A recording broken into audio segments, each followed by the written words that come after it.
That I'm muted.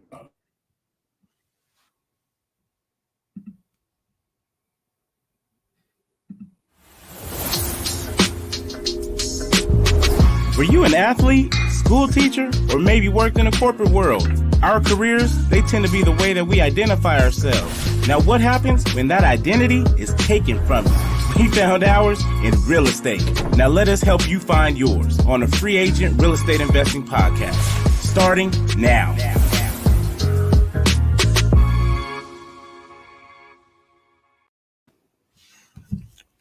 Welcome to the Free Agent Real Estate Investing Podcast. I'm your host, Stratton Brown. And I'm your host, Michael Butler. Guys, thank you for tuning in with us this week. Today, we're going to cover a couple things. But first, if you guys find any value from this, please share it with all your friends. Share it with your parents, your grandparents, anyone else who's trying to get into real estate. It'd be much appreciated. And if it doesn't bring you any value, feel free not to. Yeah, like you said, man, if you don't get any value from this, then we apologize. But this is for those who it will bring value to. Awesome. And then real quick housekeeping. If you guys are looking for any type of virtual assistance or virtual staffing, go to callmagicians.com. And if you guys are looking to take your business to the next level, right? We're going to talk about VAs today, but another thing is going to be mainlinecomps.com. That is PropStream. That's how we comp our properties. That's how we pull some of our lists. And you can also do some type of, any type of marketing from that also. So if you guys are looking to take your business to the next level, make sure that you guys get mainlinecomps.com. All right. We'll wait a couple minutes for people to get in here. Man, this light makes my head look really shiny. Man, I thought you got a new facial or something. Well, this thing is shiny. No, it's like shining down on me, right? Because like I'm on my table. It's weird. But it's a nice little setup, man. I like that. Right? Well, I mean, I'm in a corner. I'm legit. Hey, that's all you need, man. You don't need much for a podcast. No. I mean, I think the mics make a big difference. For sure. The mics make a big difference. I like the headphones. I just got to go grab a pair from my office because I can, what's it called? I like you can zone in being immersed in it, right? Yeah, that's what I like. A little bit more. Yeah, for sure. That's what I like about it. But yeah, you only need a corner for a podcast, man. I think that's what makes it so dope, man. All right, we can reach the world. All right, we reach the world. Here. We got 5 people, guys. If you are in here, go ahead and leave us a comment. Right, put your name, where you're from. We'd love to hear from you guys. You guys have any questions as we're talking about VAs and taking your business to the next level? Make sure you guys leave that in there. We love the feedback, and we love to kind of feed off of you guys also. Some of our best podcasts tend to be when we get the most interaction. Without a doubt. Let's dive into VAs a little bit. I'll start with a story to where I was talking to Gerald, and I was like, Gerald, you need a leads manager, because he was like, bro, I got all these leads. I don't know what to do with them. I'm too bogged down. And I was like, bro, it's time to go get a leads manager. And I'm talking to him as I'm dropping my son off at speech therapy. I'm picking my son up from speech, and he's dropping his son off. And he's like, bro, getting a leads manager was the best thing I've ever done. He's the same. Go ahead. No, yeah, because a lot of the stuff that you do is really lead management. I mean, if you really think about it, once you scale from the point of generating the leads yourself, it's all management, man, and that should take its toll on you, bro, without a doubt. And so now, what's it called? He's like, bro, I work an hour a day. He's like, I work an hour a day. My leads manager handles everything. We have callers who handle everything. I work an hour a day, and he's going to close some fat deals. He's doing 2 to 3 deals a month still. He's like, bro, I don't need much more than that. Yeah. It all comes down to, it's funny, I was listening to your other podcast earlier today, or was it? No, it was a couple of days ago with Mike Zuber. And you guys talked about that. Like, what do you need to really be able to live the type of lifestyle that you like? And for most people, 2 to 3 deals a month. I mean, bro, that's pretty solid. Oh, bro, 2 to 3 deals a month. And if you have no overhead and you're pulling in, let's say you do 4 deals a month, you have $20K in overhead, and you're making 60, and it's set up with all VAs. It's amazing. That's a solid lifestyle. 100%. That you're not that requires not a lot of effort. So think about it this way: you train up a VA to handle your transaction coordination, or you could go to like Constant Close, like Rochelle, and it's handled by the file. Yep. You have VAs handling your cold calling and texting. And then you have PPC leads coming in that go to a VA. Yeah. What else could you have set up? And then you have direct Um, mail, and all those calls come into a VA to qualify. and you can streamline a lot of that stuff through was it CallRail? Yeah, Right. So Through then at CallRail that to point, you have know stats. exactly, you can keep those KPIs. It'll keep that for you. And so now you have a 6-figure business. You can really do 7 figures with virtual assistants. Yeah, 100% you can, as long as they're trained right. And so when we talk about doing getting VAs and stuff like that, it's not as simple as just going to go find anyone that can skip trace or anybody who says that they can cold call. I mean, it's just like any other business, right? We talk about the hardest thing with scaling this business is really people. And so when you can identify someone or, you know, a company that does a great job at doing that, they're worth every dollar. One thing I've learned is you can't go cheap on the people. No. It's 100%. really, really hard to go cheap on the people. Yeah. Unless you were going to put everything into them, and then you still have to plan on paying them accordingly because they're just going to leave because they know their value. 100%. And so again, that's what you talk about people, right? And so you got to find ways to be able to incentivize them and make it worth their time, right? You got to find a way to keep them motivated, just like a teacher, right? Just like a teacher in the classroom, right? You have your standards, you have your lessons and stuff that you got to teach, but at the same time, you're only as good as what your students will do for you. Same thing with coaching, right? You can know all your X's and O's, but if you don't know how to really relay that to your team, to your players, or find ways to get them motivated, because, you know, yelling and shouting isn't going to motivate everybody. You know what I'm saying? So you just got to find different ways to keep them going. That's what makes it tough, because you're dealing with people. Right. I think leadership is the number one skill you need to have to scale a business. From what you need to be able to lead people, show people the vision, get them bought in, and then that way, like, everybody's rowing the boat in the same direction, and everybody's happy about rowing the boat in the same direction. And that takes leadership. And a lot of people that we know, I mean, that's a skill. I mean, if you're someone who played a sport at the collegiate level or even played it at the professional level, you may not have been a leader on that team, but you understand what leadership looks like. Right. And so, you know what I mean? So typically they pan out to be pretty damn good entrepreneurs because they understand leadership and the power of it. Well, you know, I guarantee you everyone who's ever played in college and in the NFL knows what a good leader is and a bad leader is. 100%. So you don't even have to be the best leader. You just can't be a shitty leader. And everyone, like you said, everyone has experienced a shitty leader or someone who thought that they were a leader or tried too hard to be a leader. So you at least can identify with what that looks like. So just don't be that, and you'll still be solid. Bro, without a doubt. And I mean, when you're doing it, what was I reading the other day? The number one lack of leadership is saying, do it because I said so. Oh, for sure. Right? Like, that means you're the shittiest leader ever. Like, that's the worst type of buy-in you can get. Mm-hmm. And I've only had to do it one time to where we had like a core values thing. I was like, no, like, this is our core values. Like, either do it or get out. Yeah. Well, besides that, but you hired based off of those core values also. So that's something that they agreed upon when they came. So it wasn't just like you gave them all these things, interviewed them, things turned out great, and then they asked you a question. It's like, oh, because I said so. Like, no, like, this is when we hired you, we went over what our core values were. These were things that you agreed were important to you also. So it's not you. That's a we thing.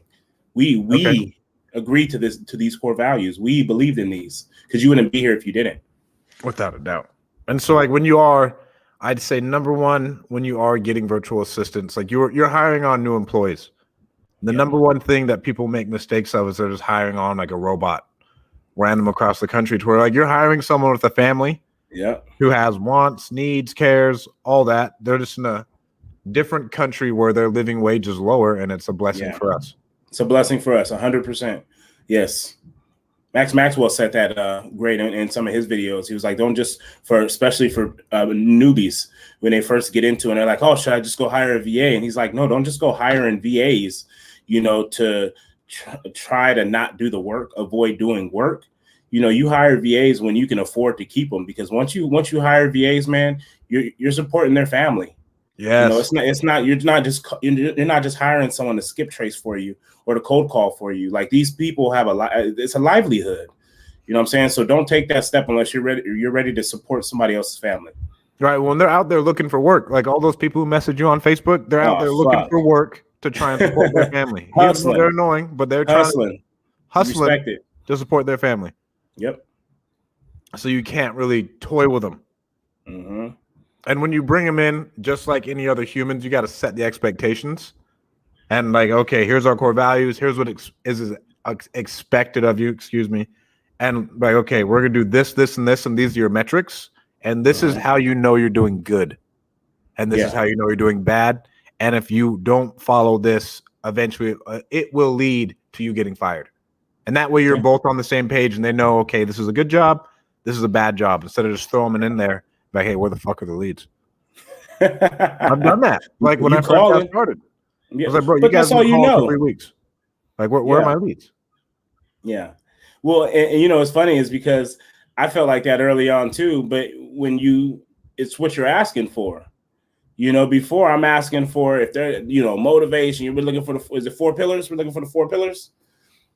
We're looking for the 4 pillars. If they don't have these 4 pillars, I don't want it. Well, think about that. I mean, how many people really represent those 4 pillars? You know, so then once our market kind of started shifting, it was just like anybody that wants to sell. I don't care if it's retail. I don't care if it's for a wholesale price. Send it to me. You know, because at that point now, yes, we're generating something. Now we can go help realtors, right? We can, because there's not a lot of inventory. So if I can get a hold of someone who's asking retail for a property that I think is pretty damn nice, I can go refer that to somebody. And now you can, yes, it's a tough market, but now you're able to build relationships with realtors when the going is tough and understand when that shit turns around, who are they coming to? Exactly, man. And it's at the beginning, you think, oh, everything only fits in a wholesale box and everybody needs to get more tools in their toolbox, but again, still stay focused on what you do. But having those multiple exit strategies so you can monetize everything is a really, really big deal. Yep. I truly do think so, right? If you can take it down and let's say you could flip it, you could wholesale it, you can wholesale it, you can sub to, you can owner finance, lease option, and novation. And then you can arbitrage it, you can co-host it. Right. But like, you can do all these things. Like you can go and arbitrage it to where you can talk to this person and be like, hey, what are your needs? Yeah. All right, we'll do this. And you just go through and run it and be like, okay, this is what's going to work. This is how much money you're going to make. And that way, not everything is a nail because all you are is a hammer. Yeah, and you know what? And it's funny because you know I've talked a lot about Airbnb, but it becomes an exit strategy. Right. In all honesty, it's a way to monetize the lead. Like you said, there's different exit strategies. Airbnb is just a different exit strategy and a different solution to a problem that I'm able to give a homeowner. They may be asking for retail, and the only reason they're selling this house is because the tenants in there are shitty, and they're getting ready to get them out of there. They would really love to keep the home, but they don't. You know, I'm getting too old to deal with this. All right, well, you're not the price that I'm asking for. We can't really meet there. You know what I mean? And so if I was able to be the best tenant you've ever had and bring you consistent cash flow and you not have to worry about anything when it came to this property, except if something happened to the roof and the air conditioner, right, or water heater, the big ticket items that homeowners are typically, you know, in charge of, is that something you'd be interested in? Oh, that sounds too good to be true. I bet. You know what I mean? But that's all it is an exit strategy, right? And so that way, what's it called? The slow months aren't slow. Like you got deals coming, like, oh yeah, well, one's an Airbnb, one's a sub 2, and then we got a wholesale. And you just found a way to monetize those leads. And then when the good wholesale leads come in, you have all those. All right, let's close all those. Fuck. Talk about scaling. Right? But that's a good way to do it. We have VAs who just know, okay, this is what you want. If they have no equity, like, would you be open to terms? Right? And that's how you can scale with virtual assistants to where now you're going to have to start putting a lot of effort into them. Like you're coaching them, like we're doing sales coaching, we're doing real estate coaching. Start stretching them. Right? Start stretching them. And it's no different, right? Because you can get virtual assistants with a bachelor's degree who are 100%. legit. Bro, you ever have foreign exchange students in high school?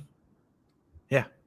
So when they came to your school and you were doing algebra 2, or And you they're way know what ahead I'm of saying? you. And they're like, oh, I did that in sixth grade. So you know what I mean? When you think virtual assistants, don't think they're dumb. You know, a lot of them did the shit that we do now. They did that shit in, you know, elementary, you know, with a whole lot more structure. And that's really, like you said, that's really what it is. You know, you got to find a way to communicate that. And then at some point we got to start to stretch them until you can start to see with a balloon that shit's getting ready to pop. Right. If you don't stretch them, man, you're never going to be able to get all, you know, everything out of them. Right. And they're just like normal people, to where we're gonna see where you're at and what you can handle. Yeah. Like, if you can handle a lot more, we're gonna keep putting more and more and more on your plate, and you're gonna become more valuable to our company. If not, you give them a like, you raise. still have a place that fits, awesome. Obviously, I Yeah. want to have the most dynamic people at all times. And this comes in the business of supporting family and like making these hard decisions. But yeah, man, these virtual assistants, when you hire them on, they're 100% people on the other side of that computer. You need to be able to lead them, make them feel good, tell them good job. You still have to tell them. This is the hard part about business, right? You're a business owner now. You got to tell them when they're doing a bad job. You got to be like, hey, it didn't go well because of this, this, and this. Let's fix it next time. Yep. But right? also, right? It's me, and you take that accountability. Like, understand if they're not doing great, it's because you didn't teach them great. 100%. You know, you can't. You know, and so at the end of the day, I know it's hard sometimes because you're like, oh, I told them, I keep telling them. But okay, you keep telling them, but maybe it's the way that you're telling them. Maybe you need to switch up how you're telling them or how you're teaching them. You know, I get that you feel like how you did it was adequate, but just because you feel that way doesn't mean they feel that way. Same thing as parenting, dog. What don't they understand? You know, I keep telling them to go do this. Well, it's how you saying it. Is there another way that you can say it? You can phrase it? Right. And then if it is a recurring theme, obviously we have to look ourselves in the mirror and be like, man, what are we doing? Yeah. What is extreme ownership? Extreme ownership, bro. It's all on you. And like, even if you have to fire him, it's your fault that you had to fire him because you shouldn't have hired him in the first place. You fucked up early on. You did, bro. Like, you didn't set the expectations. Like, you went wrong somewhere. I guarantee. 100%. So I know we talk about these VAs and stuff like that, and in no way, shape, or form are we going to sit here and say that this is a shameless plug. But you know what? That's a value that we're able to offer on the Free Agent REI podcast, is that we do have one of the founders of Call Magicians, and so obviously this is going to be important for us because we understand how powerful VAs can be for your business. And if you're listening today, right, or if you're just one of the listeners of our podcast, I mean, it's an extreme plug to be able to have Stratton on here, someone who runs and operates the day-to-day duties of managing VAs. I mean, you're managing people, bro. VAs are people. Like, VAs are people, but I'm saying managing virtual assistants for other people's companies. Oh yeah. So we're no longer talking about the individual anymore, but we're talking about your you have an important role in a lot of people's companies, including mine. You know, without a doubt, bro. In our description, we talk about how I work 3 hours a week or 3 hours a day, right? And only how that's even possible. And I still feel guilty to this day working 3 hours, but only how that's possible is because the guys that you guys train up and the ladies that you guys train up are fucking phenomenal. You know what I'm saying? So it's easy sometimes to just be like, you know what? Hey, you don't always have to be doing this or doing that because they got you. Right. And it's not, what's it called? It's not fucking far away. What's crazy. Like I was talking about, Gerald works an hour a day. You work 3 hours a day. And it's not far. Let's say you get going. Let's say for your first year, you make $100K or even $80K and you still have a full-time job, and you can use all that money that you made from those deals to put VAs in place.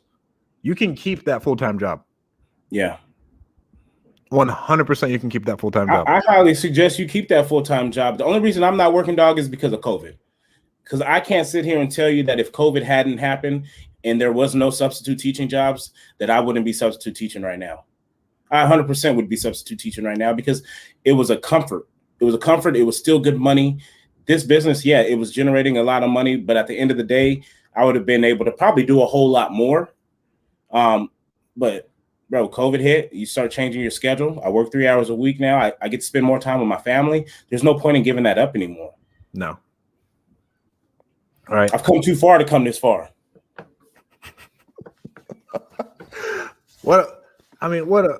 At a point in time, I was really in the same spot as you. Like I do other shit now that I'm like trying to work on, and really my time I work now is like learning, right? To where you get frustrated. Like Clubhouse, bro, that's work. You don't consider it work, but that shit's work. It is work, right? And so I'm doing Clubhouse type shit, just trying to learn more, and so I can learn different things.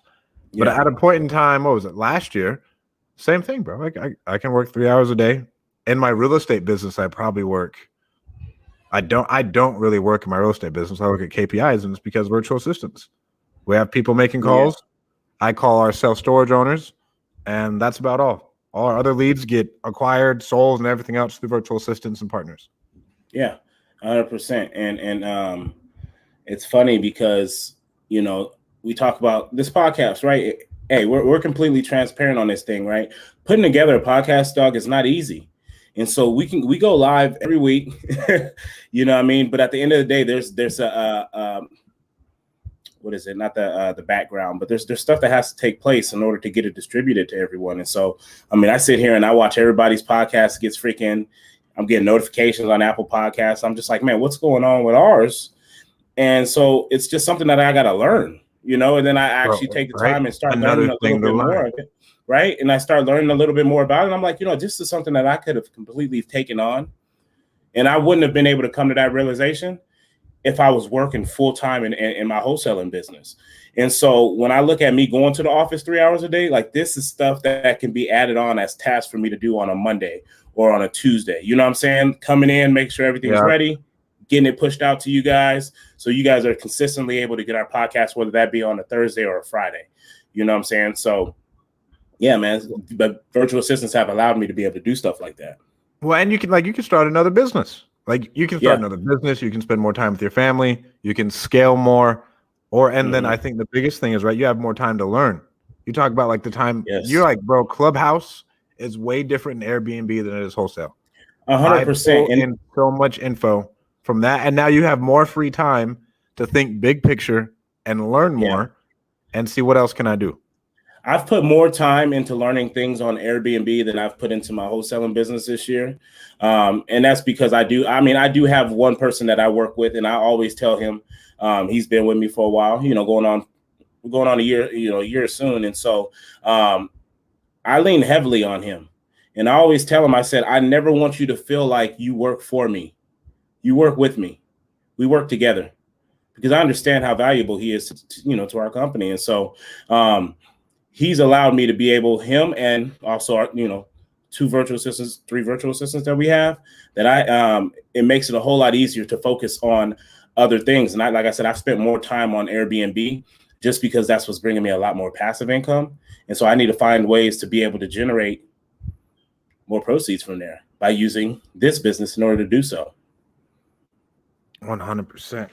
Let's talk about where to find virtual assistants. And I mean, you can go through a service. I'd tell you, if you're just getting started out, don't go through a service. We turn down people all the time. Don't do it. You don't know what you're doing. you know what I'm saying? Like, you need to be able to tell someone you ain't doing the job right. This is the way I want the job done. That's respectable, bro. That's respectable, because you can easily get on here and be like, hey, you see that down there at the bottom? You're looking for cold callers, man. Go to callmagicians.com, because now you're someone who's just looking to monetize somebody. And so to me, I respected a whole lot more the fact that you do push people away. Like, hey, you guys aren't ready to come with us yet. I mean, it just doesn't make sense. Like, I don't want, if you are, you need to know, you need to be unhappy. Like, you need to know if you're unhappy. You need to know if our people aren't doing their job, and they're always doing their job. But if you see something like, hey, I don't like this, you need to be able to speak up and articulate why. And that way you can help the company get better. And you can know if you need to leave the company. You need to know how many leads need to be generated a day. You need to know like how these tasks need to be done, right? All those things. And if you do it before you go and try and outsource it, and a lot of people try and do it, I did it, right? Got callers for 3 weeks. I get like one lady, hey, where the fuck are my leads? Like, what's going on here? You guys are supposed to generate leads. I didn't touch them for a goddamn. I didn't train them for anything. I didn't listen to their phone calls. They just told me they cold called, so I just put them on there. Yeah. Yeah. Fuck. And, it's funny because probably the only how you realize that is because you started looking at your bank account and realized that fucking you weren't making any money, but you were spending a whole lot of money every week. And you're just like, wait a minute. Wait a minute. Bro. Everyone has that little threshold, right? We're under 20 grand. What's going on here? And this is when I was like dirt poor. Yeah, shit, And I 5 grand. hired 2 chicks out of Jamaica for I don't know who I thought I was hiring 2 VAs when I had no goddamn money, just like trying to pull it together. And it was just I was not making any money. We're forking money out, and I'm like, bro, we don't have any leads. What are we paying them for? We're paying for Mojo. We're paying for them. All this nonsense. Oh man, Bro, we sound old as shit paying for Mojo. I have what's it called? I have a friend who's still using Mojo, and I keep telling him he needs to switch to Call Tools. Because they still, I mean, maybe they've upgraded a little bit. But I know before, I mean, they only went up to 3 lines, right? So for me, it's not about the triple line. You can still make damage with the triple line. But there's levels. There's levels. That's the thing. If you're new, I highly suggest Mojo. I have a friend who does 6 figures a month with Mojo, and he has an entire company calling out of it in Mexico. But yeah, for sure. But my concern with it and why we don't use it is you have to use a web phone to call into another web phone. Yeah. And that causes a significant delay when someone picks up. Yes. Right. So like, man, I forgot about that. That was one of the benefits of switching over to Call Tools. Exactly. Was literally not having to call from your phone to that number. Or no, I think the system called your phone. Then you pick. Fuck. Forgot about that. And then if you have, let's say you have a slow internet day, who's your virtual assistant, they have a slow internet day and they have to call into the internet, you're going to have like a 3-second delay to where someone's going to answer the phone. Hello? Spam. Hello? And then you're going to be talking over each other for the next 2 seconds and someone's going to and get mad and hang up the phone. Yeah. I can't tell you how many times it's happened to us to where that's why we don't use it at all. Yeah. And that's it. If you can get it to where they aren't having that connectivity issue and you aren't talking over each other, awesome. But if you are like cold calling with Mojo, be cognizant that you're going to have a second delay at the beginning and to wait for it. They're going to say hello and then jump right into it. It's a learned skill. Okay. Oh, no. No, you're going to get a lot of people pissed off, but hey, it's part of the training. That's a part of the training. Fight out of it. Yeah, where would you find them? The number one place, and I truly don't think accents are that big of a deal. I think energy is the biggest thing. Like what I care about is high energy. Obviously, I don't want to have someone with a really, really strong accent because then it's hard to, the communication barrier is too large. Yeah. But if they have a slight accent, but they are gung-ho, ready to go, and they just have high energy and they can get kicked in the face all day, it doesn't even phase them. Bro, that's who you want. Those are tough people to be on the phone with. Because you try to shut them down and they come right back. It's just like, God damn. Bro, you know who's good like that? The people Yelp. Oh, bro. They're fucking phenomenal. They are not taking no for an answer ever. I don't even know what the hell they're trying to tell me. I don't know what they're trying to tell me. And I be trying to I be having to think about what I'm telling them because you know I'm like they keep asking those questions, right? Where it's not you can't just give them a yes or a no, you know. And so it's just like, oh, you're not ready for it right now. Well, then what are you using? You know, are you saying that you couldn't use da-da-da-da? I'm like, no, I'm not saying that at all. But as of right now, you know, I'm like, fuck. Dude, they're fucking phenomenal, bro. I think at one point I told them that I was like, look, I don't know who's training y'all. I was like, but y'all freaking good. But they got that high energy. Yeah. They're not getting pushed down and they're trained well, right? And even if someone has an accent, let's say, who's a really, really good salesman? Let's say Steve had Kong. Bro, Kong has a slight accent, bro. Slight. Ain't nothing slight about that accent. Okay. But like he has an accent. He's a killer, for sure. 100%. Because he's knowledgeable. He knows and that's what it all comes down to. You can have an accent, but if you can answer questions without sounding fraudulent, like, you know what I mean? Like that's ultimately when people hear accents, all that does is raise red flags. But the only how you can counter those red flags is by knowing what the hell you're talking about. You know what I'm saying? Like, don't be stuck. Just you know, I'm just asking you these questions. Like, no, I'm not interested. Confidence. It's confidence, bro. You get on that line. I'm asking you some questions. Hey, do you have a few minutes? It don't matter what the hell you sound like. Lead the conversation. Or you need to have confidence. What was the other thing? Confidence and know-how. You say energy. And they can't follow the script. Well, they can. You follow the script at the beginning, and then after that, you need to know just so you can know how to direct the conversation. Yes. You need to know like 6 questions to know how to direct the conversation. Let it go from there. Yeah. You let it flow. Build that rapport. And let it flow. Like I tell our callers, you need to follow the script word for word at the beginning. By the time you're trained and ready to go, you shouldn't be following the script, and we should be grading you on if you're asking the right questions at the right time. Yeah. 100%. Like, because that's all it is. If you follow a script the whole time, it's, well, sir, have you ever remodeled the property? Right? And you're like reading it off. You can't have that. You can't have that at all. Yeah. All right. Where to find them? I love Upwork, and you're going to get a lot of people in the Philippines, but you get fantastic talent out of the Philippines. We have a ton of people work for us who are in the Philippines. And the biggest thing I'd tell you to do when you are hiring on virtual assistants, I would ask them to send you a voice recording first. And I would, as you set up that job, I would type up a script and have them read that to you. Because the number one way people are going to get by you is that they're going to send you their generic voice recording, but they practice that to a T. So they sound amazing on that voice recording. Then you got to get on an interview with them and they sound awful. Damn. And again, this is nothing against them, but we need someone who has proficient English level. Yeah. So that is a way to get around that. I never thought about that. And then what else? Craigslist is another fantastic spot. I'd tell you to use a VPN when you're posting on Craigslist. And you can a VPN, what is it? Virtual private network. And it just allows you to post on Craigslist in other countries looking for jobs. So that's another place we find our employees, is we'll go post on Craigslist in all over South America, all over the Philippines, all over really like Europe and the Middle East.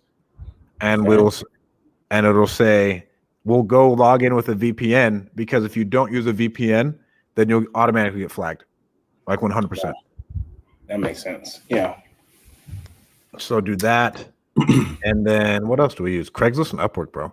And then Facebook groups. I'd go post in just random Facebook groups. Because they're all on Facebook. There's a lot of them all on Facebook. Yeah. If you really like need a VA, go post in wholesaling houses full time and looking for a virtual assistant. Somebody get you. Your DMs are going to get bombarded.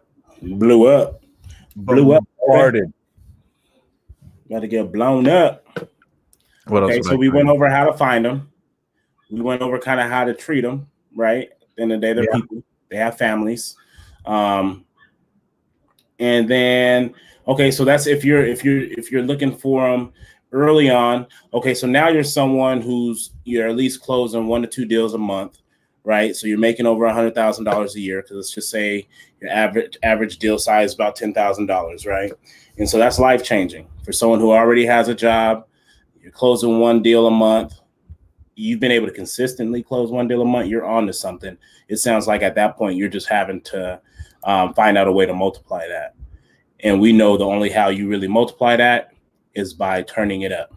More marketing, right? And so is doubling it. And so bringing somebody on to do the exact same thing, a little bit more data, not even a lot more data, right? A little bit more data. And so then at that point, you're looking for someone, maybe again, you're a full-time employee still. You don't have time to go hire this VA. They're going to be calling 6 hours a day. You're not going to be available all the time for them. So now you need someone to pretty much manage these callers. So at this point, you're looking for someone who's training them, managing them, and well, I was about to say overseeing them, but that's managing them, right? Now you're going to have to reach out to some type of company. I think it depends. I think you should see if you can put in the time. Mm-hmm. See if you can put in the time. See if that's something that drives you. See if you like that shit. Right? Like, see if you like managing the team. Like, see if you like listening to their phone calls. Like, and if you do, and that's like what you thrive in, then go ahead and do it. And I then feel like then you need to go to. I feel like if you're first and foremost, if you're already thinking about looking into a cold calling company or the company that manages virtual assistants, the shit doesn't fucking excite you. Okay. Like, only reason I'm looking for something is because I don't fucking like doing it. I've already done it. Like, you know what I mean? I feel that. I've already called. I'm not consistent listening to their phone calls. I'm tripping about where the hell my lead flow is at. I know it's my fault because I know I should be listening to the phone calls and we should be meeting once a day. You know what I mean? Talking about some of these phone calls, and I'm not doing it and I don't have the time to do it and I'm not excited to fucking do it. So I'm looking for you because I know I don't like to do it. I mean, I'll give you that. And so if you are looking for a company, I would say, and I've lost thousands and thousands of dollars and dealt with shitty call centers and and really good call centers and virtual assistant companies. The number one thing you want is KPIs from the company or access to KPIs. Yeah, man. You need to know if you should give those motherfuckers some more money or if you need to turn it off. 100%. Yeah. When I lost not a ton of money at the point in time, it was like $6,000 a dude took from me, and he took a couple grand from Adam. And I remember telling the guy, like, bro, I need KPIs so I know whether or not I need to give you more money. Mm-hmm. That's all I care about. If your KPIs are good and I know how many calls are being made, I know this and I know that, then I'm going to give you more money because we're doing more business. It makes sense. If not, and I'm losing money, then I know I need to go somewhere else. Yeah. So that's number one when you're looking. A red flag to watch out for a scammer, right? And a lot of people get scammed by like random virtual assistants, right? To where you need to be cognizant of that. Yeah. So if you are going, okay, let me get KPIs, let me get voice recordings and hours. I just want to see that. More times than not, some companies charge by the dial and they're going to send you a dial count. But other times, if someone's going to charge you by the hour, I'm like, okay, well, how many hours did they work today? Mm-hmm. And what was done during those hours? Yeah. That's true. And you still have access to these things to be able to get on and listen to the phone calls, stuff like that, right? So if you feel like that you're not getting enough information, or you just, you still feel like there's some red flags, well, then go do. At the end of the day, you have access to everything still. You can still get on the call tools. Yeah, you can still get on the call tools. You can still listen to the phone calls. You can still, you know what I mean? So you can get on there, and I did it early. I did it earlier on, and I would get on and I'd listen to some of them, and I'd be like, okay, these are things that I've heard that had I been on here listening before, I would have been able to nip this in the bud early. And it's not one of those things where they're not good enough, but there's some things that I'm picking up on that I can see that this is where we're losing stuff. You know what I mean? And so, yeah, you should be getting on there and seeing if they're being trained adequately, or to the liking that you like, and having an open communication with the sales managers, or, and their managers and their, and stuff like that, and being able to talk to them. Again, I hate to do the shameless plug thing, but when you talk about call magicians, right? I get a call every Tuesday. They ask what my concerns are. I still don't think I freaking 100% utilize all the great things that you guys offer with call musicians. I get an email every week telling me how much is being pulled from my account. I get it followed up with an email. Hey, any type of feedback. Like, you guys are huge on feedback. They're huge on giving numbers, and so I feel like the access is there for me to be able to talk to whoever I need to talk to whenever I don't agree with something, or whenever I feel like, something's going wrong. I mean? And that's all I ask for. Right. Well, that's what you need, right? And that's why we built it that way, because I've dealt with companies to where, like, I want access, and this person needs feedback. Mm-hmm. Right. And we had feedback from a person today. I was like, that is fucking amazing feedback. Yeah. Like, go tell that customer thank you, because like, it was very, very detailed feedback to where it's going to make everybody better. What was the feedback? What was the feedback? The person wasn't personable enough. She was like, the dude's getting like 2 to 3 leads a day. Like, same thing. She was like, we're letting go of too many opportunities because he's not personable enough. I was like, get that man on the phone. I was like, go tell his manager to get his ass on the phone and talk to him about relaxing a little bit, right? Yeah. But like that is amazing feedback, and that's why you need to do this shit first on your own, so you can go and you can listen and you can be like, nope, we're losing it here and here. Yeah, you should be able to. Yes, you should be able to listen to a phone call. Remember, dude, we used to have talks, and I used to sit there and tell you, bro, I'm listening to the phone call, and I'm like, bro, I'm cringing all over the place, bro. Right. And so then, like, there was a time I wasn't getting any leads, and I'm listening to the calls, and I'm just like, I'm talking to you. I'm like, bro, I don't know. At this point, it got to be data. It got to be, the numbers. I don't know what's going on because I'm listening to the phone calls. I don't feel like I got to cringe, right? They're flowing. They're good conversations. These people just ain't motivated. You know what I'm saying? So then at that point, you got to start looking at other options, see what else is going on. Because at that point, I think maybe he could have dug a little bit deeper. But from the cold calling standpoint, again, he wasn't a lead manager. He wasn't calling and freaking pulling out more motivation and pulling out more pain points and stuff like that. He was just calling to see if they're interested in selling or not. And those phone calls were going great. So you have to be able to listen to those phone calls and be able to know when shit goes south. You know what I'm saying? Or what's going great in those phone calls. So you can allow a company to really work for you. And I mean, I am so anal about caring about our partners' businesses, right? But at the same time, I have to relate to everybody else that nobody cares about someone's business as much as they do. And so we need to care about their business more than they do. Mm-hmm. Right. Yeah. And so you need to be cognizant of that as you are going to any other type of company, to where nobody cares about you making money as you do making money. Because one thing that what's consistent. What? One thing that's consistent is the money that come out of my bank account every Friday. You know what I'm saying? Like, let's be real. Like you said, no one's going to care about your business more than you're going to care about your business. Obviously, you want to align yourself with people who, morally are great people. So I will never sit there and say that I'm being robbed of money. But at the end of the day, you got to go back. Bro. At the end of the day, you're paying. You need to be making sure that what you're paying for is worth it. It has to be worth it, bro. Like, so you need. That's why it's not worth it. It's only I can't come to you and be like, hey, I didn't get any deals this month. I didn't get no deals last month. I know I ain't said shit about it, but I done paid this much money. I think, man, this relationship ain't working out. How the fuck does that work for you? When did this relationship go south? Right. You know what I mean? You can't even tell me how it's not working for you, because as far as you understand, everything's going great. Yes, you haven't got any deals yet, but you haven't had any type of concerns, negative things. You haven't given me anything to try to correct.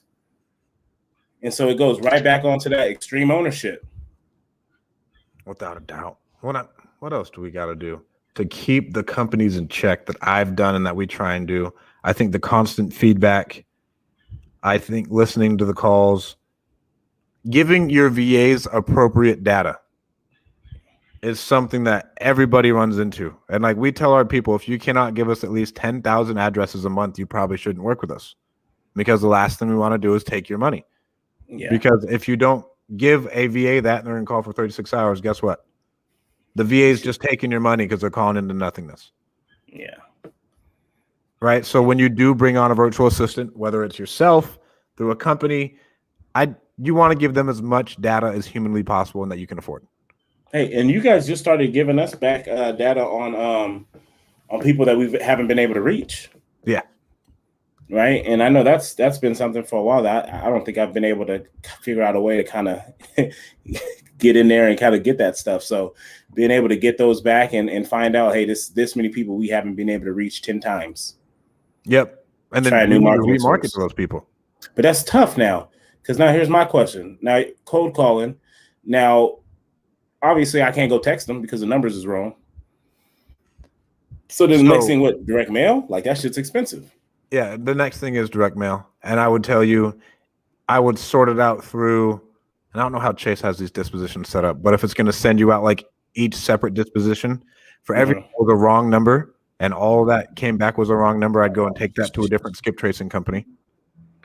Right? So whatever you skipped it with, I'd take, if we got 20 addresses. Not a single phone number is right. Yeah. I'm taking that and I'm taking it to a different company. And I'm going to see if that company can give me something else. And then I'm going to go try and remarket to them. If everything was just no answers, then we need to text them. Like if we just got voicemails, then we need to text them and mail them. Yeah. That's true. If it's just, that makes sense. No answers. If it's wrong number, then yes, obviously you gotta mail it. Right? You gotta re-skip trace it. You gotta re-skip trace it with a different company. Fuck. I mean, if you're about it, right? Because like that's where you're gonna find out. It's where you're gonna test your data. It's where you're gonna find out like what is going on here. Is there a different address? You're gonna find out, and that's where you're gonna really find out who's really number one when it comes to skip tracing. Right. And I think that's what was tough for me, to be honest with you, because when you get back all these wrong numbers, I'm like, well, shit. You know what I mean? From my understanding, I use number one. You know, so then it's like, well, who else do I go to? Because when you feel like you're using the best, you know, but then you get data back and the numbers ain't, you know. I got someone I can send you. Yeah, for sure. I got someone else I can send you to. But we're not gonna get no shout outs or nothing on here yet because, you know, we got to figure this shit out. We ain't just going to go plug in nobody. What's it called? You know, so besides the 3 companies I trust are Direct Skip, Batch Skip Tracing, and Skip Genie. Three amazing companies. Okay. So I personally know the owner of every single one of their companies. And then what's it called? I haven't tested out Skip Force, but I talked to that guy one time. But those 3 companies, I personally know every owner, and they again care about your business. Yes. So I Direct Skip. Obviously, everybody uses Batch, and then I was a Skip Genie faithful for a very long time. When we first got into it, you were. I remember. Yeah, I was a Skip Genie faithful. I've actually started even using prop string skip tracing. Why? Just because it's good for me on the spot. Like that's not what they're great at. I don't use it for bulk. Listen, bro, I don't use it for bulk, but I use it for when I'm to send a mailer. Right, I'll use it to send a mailer. Obviously, that data is good when you talk about that mailing address. Right, we know that data is good. So I use it for when I'm sending mailers, when I'm driving for dollars. Right. And then I use it just on the spot instead of putting it in the True People search. I'll just go ahead and I think it's like 12 cents. And so I'll just pull it that way and give them a call right there on the road. Okay, I like that. I think when I was using Deal Machine, bro, it was like it was probably like $1 to skip trace it. They were making bread. Making fucking bread. So to me, it was like 12 cents, right? So now you're looking at just time. Now it's an opportunity that's in front of me. I'm driving for dollars. I'm putting some of this stuff in my favorites, right? Because PropStream has the mobile app. So I'm adding some of these properties. So I'm just like, shit, let me skip trace it real quick. It's a click of a button. And then you just push the phone number. You know what I mean? So it's simple. And I've gotten a hold of people. $1. Bro, I could be out here lying. You know what I'm saying? I I don't think you're lying though. What's it called? Like what is it? Like $3 a postcard with them too? It was. So here's the thing, the postcard I can't 100% remember. I think it wasn't $3 though. It was like around $1, but it was all wrapped in one. Like you can add the address, and then when you skipped it, bro, that shit was $1 to skip trace it. It was like 90 cents. It's intense. That means I'm making 80 cents. Like, well, you're really making 85 cents a skip. That's when you first get started and you don't know nothing, you don't know anything better. That's very true. That's kind of like to you, it's just like, oh, but I get a phone number, it's saving me time, it's only $1. What if this is the one that gets me in contact with the people? Until you start doing this business long enough and you realize, fuck, it's gonna take more than those 3 numbers that you those 3 numbers that you're gonna get at that moment. You know what I mean? Like, it seems like a good bargain. Well, we can't. What's it called? We got to tell you can't use Fiverr to skip trace. I truly don't believe you can. Don't use True People Search, and you can't use Fiverr to cold call either. Whoa. Okay. Use True People Search if I you love True People Search. I'm against it. I done paid for some shit that didn't get me the shit I got sometimes on True People Search. When you're driving for dollars, bro, True People Search is fucking real. when you know what I mean, when you first getting into it and you grinding this shit out, bro, True People Search will get you there. No Fiverr. Because even if it doesn't get you to the homeowner on 123 Main Street, it's gonna get you to their cousin.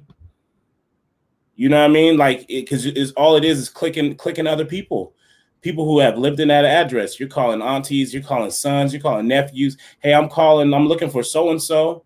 You know, I was looking at a property on 123 Main Street. It said that that you're related to so and so. They're like, oh, I know this is weird. You know, I'm really struggling. It allows you to have a genuine conversation because you feel embarrassed that you're calling family members. You know what I mean? But at the end of the day, True People Search help you get to people. And don't feel embarrassed when you're calling family members. No. And I like if you have the balls or whatever to call someone, like call family members, like good for you, man. Like, and then go knock on those doors because that's where those deals are. Because other people ain't doing that. I ain't doing it right now. I'm going for the. I like calling. I love calling family members, bro. I love calling them because I'm just like, those are typically the houses that are just sitting there vacant. Like there's nobody there. Hey, I'm looking for this person. They have a house here in Fresno. I can't seem to locate them. And told me that you're possibly a relative of them. Oh, that's my uncle. Da, da, da. Oh, okay. Do is he? Oh, that's my uncle. He passed away.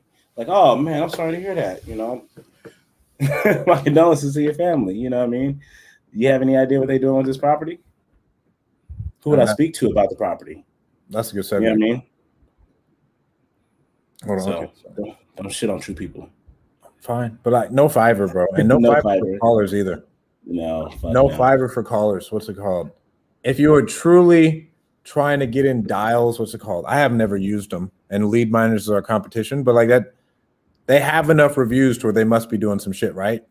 To where lead miners is probably good for you, but if you're trying to pay money to get someone to cold call for you, I tell you, just hammer it out yourself. Like at the beginning, if you have money at the beginning. Like, and it's a lot of money and you're experiencing sales, okay, like you can risk going with the call center. But again, I truly think you need to know what to critique on. But if you have no money and like you're scraping together money like to get VAs to cold call for you, you're doing it wrong. You're doing it wrong. Like that money needs to stay in your pocket and use it for what's it called? Just to pay the bills and to skip trades. And I keep calling. Just keep calling from whenever you get off work, call. Just call. And I'd use actually, you know what I'd use that other money for? Texting. Yeah. I'd use that other money for texting niche stuff. Really niche stuff. And when I say I gotta get back to texting. Chase is still doing really good with texting. Well, remember I did pretty good until I tried to scale it. It's a whole nother animal. Texting that's going to be a thing where, like you said, Chase is still doing it. So texting is going to have to be something that I personally just do. I can't afford to just sit there and keep trying to not scale that out, but I can't outsource that only because it's when you talk about understanding what do you say? What do you say about that when you talk about different cultures? You're dynamic. Well, not dynamic, but just like our sarcasm and like people don't necessarily, So you can, and the way we've gotten around it is if anybody has a pulse, send it over to your leads manager, have your leads manager call. Right? Like don't have the texter do it. Like the texter is really a button clicker at this point. Yes. So yes, I can still outsource that. But when it comes down to it, do I want to spend money to have a button clicker? Because I'm still technically doing that work. You know what I mean? If you're making the phone calls afterwards. If you're making the phone calls afterwards, and yes. So if now you have another VA who's also managing, the ones that are getting pushed over at that point, yes, I can see that definitely working out. But just being able to know when to pivot, because that's the thing with text messaging. You got to know when to be able to pivot when someone may be blowing you off, but they're really not, they really don't want to blow you off. You know what I mean? Like just there's so many dynamics to texting that it's like almost like you have to just be in it. I don't charge people. We don't take on texting clients just because I don't do it. I don't really like it. and I don't want to train someone up on it if I don't truly believe in it. It's a tough one. So like we don't take on texting clients unless they want their leads managers to do it, and then they're in charge of handling that, and they can spend their own money on that. Yep. But I would say, and did you listen to Gino's podcast the other day, Baby Boy Gino? With Steve? Yeah, no, I know who you're talking about. No, bro, I follow him on Instagram. I don't even know how I was introduced to him, not personally, but just how I came up on kind of who he was. Maybe I've seen some of his content or something like that. But no, I actually did want to listen to it. I was listening to something else before that. But yeah, it's on my list of podcasts to listen to because I definitely want. That's all he does now. Is text? Well, no, texting is their number one, That's and crazy. It's all button clickers to leads managers. So button, pulse, leads manager, button, pulse, leads manager, right? And so at that point, you have a little bit more of like a virtual boiler room. So it's a lead. Like, what are you going to get out of it? It's a lead. What are you going to get out of it, right? And then constant. You're keeping that person busy. Where I'd tell you, like, okay, Javern, you're here, and then Javern's just clicking, pulse, send it to Chris. Yeah. Right. And so integrating that is going to be another thing. I have it integrated where, yes, once the lead is pushed, it's pulled to a separate, what do they call it on Podio? Not tab, but to a separate whatever. Because you got your seller leads, you got your deals, you got your offers. Different app. Different app, yeah. So I have a SMS app. And so just finding a way to make it a little bit more seamless, because unless you're intentionally going in to open up that app, which most of the time we're opening up our seller leads app, right, to go through all the ones that our cold callers bring in. Just got to be a little bit more intentional about that. Ooh. Speaking of Podio, we just put together a deal with a dude in Michigan who we're going to be partnering with on some stuff. And they did $130,000 in revenue this last month. The simplest Podio I've ever seen in my life. I was in love. Bro, it gets very. It was 4 workspaces. It was like 4 apps. I mean, that's all you really need. I stopped working on mine, bro, because I seen yours, and I'm like, bro, I'm not even trying to get to that level of freaking complexity. Like, I'm not trying to be fucking having a headache whenever I open up Podio. Mine is, what's it called? I use 10% of what my shit can do. That's horrible. Insane. That shit's expensive. Yes, it's expensive. I needed something else. What's it called? And like, I thought I wanted to take my business in that direction. But for me, I have an integrator, but like, it's not what we do there. We have KPIs tracked somewhere else. But like, I'd need an integrator to fully use the capabilities of that system, right? You need Sal from All In. Yeah, or Chase. But no. But I'm saying, like, when in the wholesaling space. Oh yeah, like, you know what I'm saying? Like, they're able to fully utilize fucking Podio because the Sal's in that bitch just tearing it up. You know what I mean? Like, yes, you go build out Podios he's at the point he builds them himself. You know what I mean? So and you track get to a point and tracks it to where it makes sense to have it. Yes. No, it makes sense to have something so dynamic like that, because, dude, like, the capability of what it could do for your business is crazy. But if you don't understand that stuff, bro, I don't understand none of that. You heard me. I'm complaining about how tough it was to get a podcast on Apple Podcasts. Because I didn't understand it. We're switching over to, I believe, Salesforce. Okay. I've been pushing Chase because, like, I think Podio's too clunky. It's super clunky to where then you have Salesforce, and I love dashboards, especially when I don't have to put in the info and I could just look at the dashboard and be like, what's going on here? Well, what's going on here? Right. Yeah. And then dig in deeper. So that's something I'm really, really excited about. I like to geek out on numbers. I don't like to geek out on numbers. Well, I can't do the monotonous work. Yeah. No, for sure. That stuff. I like looking at, like, how deep shit go. Like, oh man, like, you know what I mean? I like that stuff, but I don't want to be sitting there.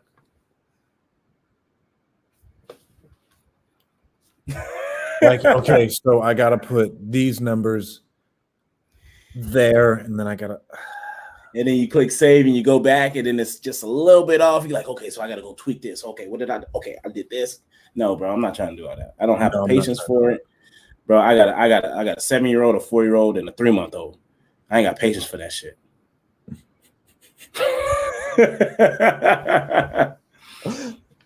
Without a doubt, bro. All right. To recap today, you don't need VAs unless you're doing at least a deal a month. At least. And if you can afford them. Let's say, what's it called? We have a client who actually does medical sales. He makes 6 figures, and so he's already doing sales. He knows real estate, and he can afford a VA. Yep. Okay. Scale it. You're good. Scale it, baby. You're Scale good, it. Like, you can do it. You can go listen to the calls, and you get sales, and you can be like, hey, man, you ain't doing it right. But if you are closing shit, bro. He's closing shit.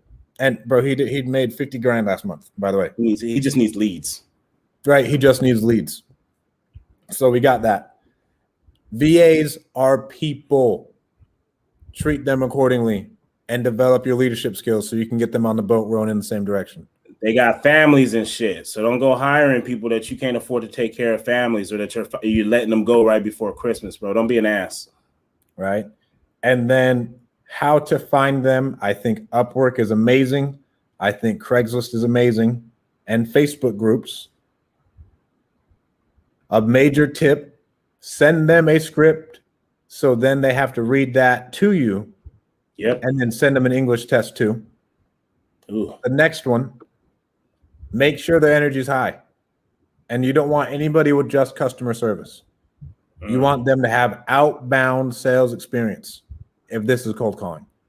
If it's administrative stuff, but most of the time you don't need you can have a 1099, but like a part-time person who can do your administrative work for like an hour a week. 100%. And you can go on Upwork for that and be like, hey, I need this done every week. Upwork will track it all. Yes. But if you're talking about a caller, outbound sales experience and real estate experience. I think that's dropping them nuggets, baby. That's all I got. All right, so that's all we got. Hey, so we can wrap it up again. You got Call Magicians, right? If you're looking for, what is it? If you're looking for the best trained virtual staff in the world, go to callmagicians.com. We'll take care of you. Yes, they will. Tell them I sent you. Tell them Michael Butler sent you so he can get an affiliate. No, guys, and if you're looking to comp your properties, you guys are new, right? You're getting to a point where you want to get better at comping, analyzing your deals, pulling lists, driving for dollars within their mobile app, things like that. Go ahead and go to mainlinecomps.com.